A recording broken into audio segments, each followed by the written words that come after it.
What's up, guys? Today we have last year's flagship. Came out in May 2018, the LG G7. This is going to be, I think, one of the best phones you can pick up for under 200 bucks. So let's go ahead and see if the quality of these refurbished phones are going to be any good. That's what I'm really curious about. The phone side.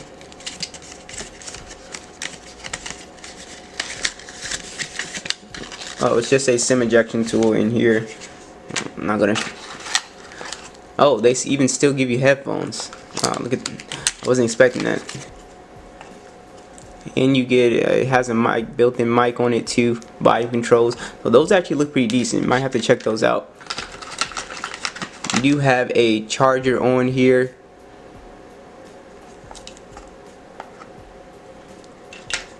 And you also have, should be, USB Type-C as well. They also threw in these extra ear tips. They fell on the floor, but as you can see, they threw those in, which is really nice for a refurbished model. They really added everything. Alright, so here's the phone. And looks really nice. Feels really good in the hand. Here's the back of the phone. So as you can see, no scratches or anything. What they're supposed to do with these refurbished models is they're supposed to replace the back and the front of the phone, and they pretty much just keep the internals. It feels really good. It looks like it's just metal and glass. Very, very nice. On the bottom we have the headphone jack, we have USB Type-C, and we have the speakers. On the back we have two 16 megapixel dual camera setup, LED flash with the fingerprint scanner. And on these sides we actually have 3 buttons, so you can see the 2 volume rockers, and we have a dedicated Google Assistant button, which is very cool. So I'm going to go ahead and boot it up. As you can see, we got the little LED notification, and let's go ahead and run through the specs. Now this is the locked version to T-Mobile. You can get the unlocked version for $234 on Amazon. I wanted to go over these specs real quick. So you have a 6.1 inch display. It is 1440 by 3120, and if we go down to the display, this has a really high pixel density of 564. It is an IPS display, but it is very, very sharp. It does have HDR10, Dolby Vision, and it also has an always on display. Now you do have Android 9.0 with this guy. I'm not sure if this one is updated. We'll have to check in a minute. Qualcomm Snapdragon 845. So that's very impressive for a phone that I got for 180 bucks, and it's still a really good deal at $234. So you do have micro SD card support up to 1 terabyte, which is really nice. This is the 64 gigabyte model, 4 gigs of RAM. You do have, like I said, those two 16 megapixel cameras. One is an ultra wide camera. Like I said, you have the headphone jack. You do have the DAX X surround sound support, which we're going to get into. You do have NFC. This phone's pretty much got everything you would expect in a flagship from last year. The fingerprint scanner on the back. The battery is kind of small at 3,000 milliamps, so we're going to have to test that out. You do have 18 watt quick charge 3.0, which is pretty nice. So let's go ahead and just check out the OS. Alright, so let's go ahead and check out the UI. So LG's skin on here is really smooth, and this Snapdragon 845 is very, very smooth.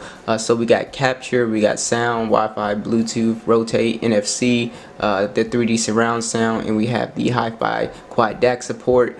We have to put headphones in for that and test that out. Flash, and let's see what else. Battery saver, comfort view. What is this? Oh, this is the eye adjuster. The screen on here is very nice. We have screen sharing on here as well. Click on edit and color inversion.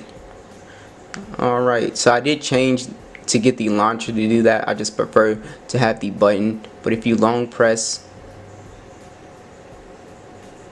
you can see we get widgets, wallpapers, home screen settings. Just go in here and you can change stuff up. App trash. Let's go ahead and go into the settings. Alright, so we got tethering, screen sharing. We can share with the TV if I wanted to, or with the Roku. We have Android Beam. That's the NFC stuff, so if you want to share files, file sharing, media server on here, LG Air Drive, manage content wirelessly via LG account. Mirror, we have share screen and sound from phone with car. We have that on here as well. This has got a lot of features in here, guys. A lot of useful stuff. We have sound profile. Let's see. Try to find anything interesting. No, it just looks like standard stuff. Display. We have the home screen wallpaper theme. We have new second screen, so we can go ahead and play with the notch, I guess. So if I want the notch to go away, I would click on that. Or if I wanted to like decorate the color, I'm gonna put a little theme on here, or just the standard. And I can go ahead and do that. Always on display was not on, but we can go ahead and turn that on. Check it out. So just give us the time and date and battery percentage. So this phone is very, very smooth. I'm really impressed. Display size. We can go ahead and adjust the icons if you want them bigger or smaller.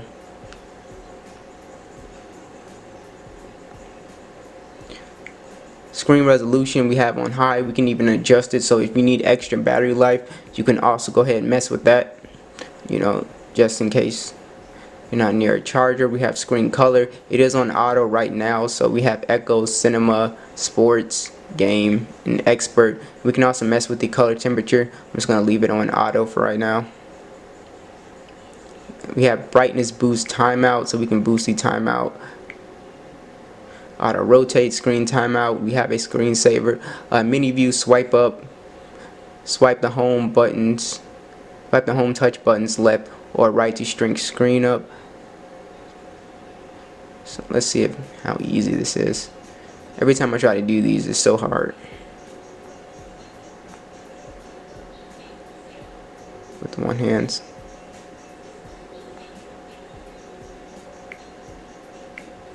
Okay, there we go. So that wasn't that bad. Yeah, that's actually the easiest. It's easier than the way Motorola was doing it. We have general, so we have lock screen security. Let's check that out. We can put swipe to lock. We can put the knock knock, so we can put like a knock code on here to wake the screen. We have a pin and password. And we can have the fingerprint scanner. Let me go ahead and set that up real quick. Let's check out the knock knock code. I've never seen that before. No thanks.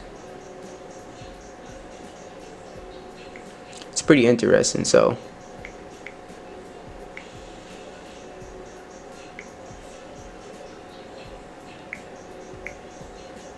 that's too many. I'm not even gonna remember that. I'm not even gonna try it. So I got the fingerprint scanner set up, so let's see how fast it is.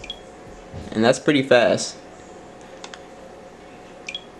So no issues with that. Let's check out the face recognition. So there are a few options with the facial recognition. You can improve it, but it will make it a little bit slower, it's saying. So if you want to make it harder to be able to unlock, so somebody can, you know, unlock your phone with an image or a video, or you have the option to swipe up to unlock. So I like that they add a lot of options to this phone to make it, you know, the user experience more customizable. So let's go ahead and test that out. And that was pretty dead on. Let's also test out the Google Assistant button. So that's pretty cool to have. I'm a big fan of Google Assistant. I probably won't use this button because I usually just swipe over to get to the stuff I want. But man, this phone is fast. Jeez, it's almost no animation lag. Usually I get a lot of animation lag, but on this it's just fast. Now here's something interesting. I haven't really installed anything on this phone, and I only have 18 gigs of storage left, which kind of sucks, but you do have that micro SD card support. And check out battery life. See, you can see the screen on time. We have 360. What is that? 360 hours and 48 minutes. No, battery saver, battery percentage. So that's interesting. We have to check that battery life out more because it is only 3,000 milliamps. Smart cleaning we have on here. We can optimize the phone, clean junk files and all that stuff. Now there is also a floating bar on here, which pretty much will get you shortcuts, screen capture, music player. It just pretty much gives you shortcuts over here. As you can see, I can go to that, go to the LG apps or whatever. Let's shortcut, you know, notepad or whatever. So very cool, but I don't think I would use it too much, but we'll have to find out. There is a games tool on here, so we will check out some gaming, and it has a break time. It'll reduce the brightness whenever you leave a game running for 5 minutes. Very cool. We have context awareness. So these are a bunch of profiles that you can apply on here depending on where you are. So if you're at home, away from home, you can turn off Bluetooth, turn on Wi-Fi. It'll just do a bunch of, it's like having a bunch of presets pretty much. Go ahead and check out those speakers because they're supposed to sound really great.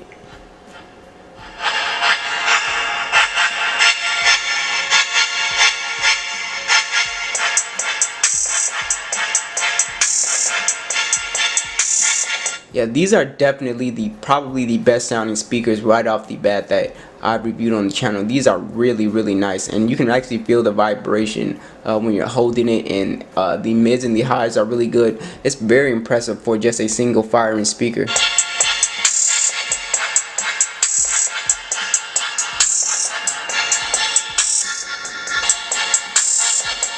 You can actually feel the air coming out of here, which is very impressive. The bass punches. I just love how balanced the speakers are in here. It's very impressive. I want to show you guys what I was talking about with the gaming, and gaming runs fine on here. I will run like a PUBG test that I always do, but if you swipe up, you can see that you have disable alerts during a game. You have to take a break, take a screenshot, and you can also adjust the resolution and frame rate, which is pretty cool. So I want to talk about the camera real quick and show you guys. I did take some stills, so I'm gonna go ahead and show you guys that first.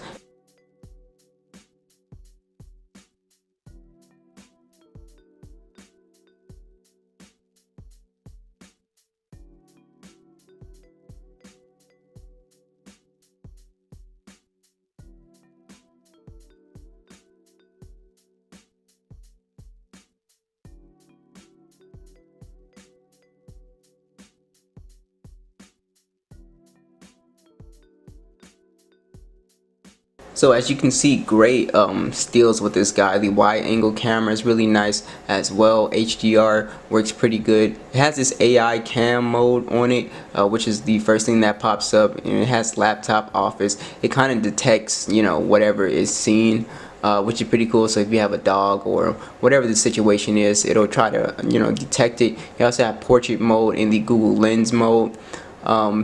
Now if you slide over, you have these little quick toggles to share with Gmail and Google Drive, Bluetooth, all that good stuff.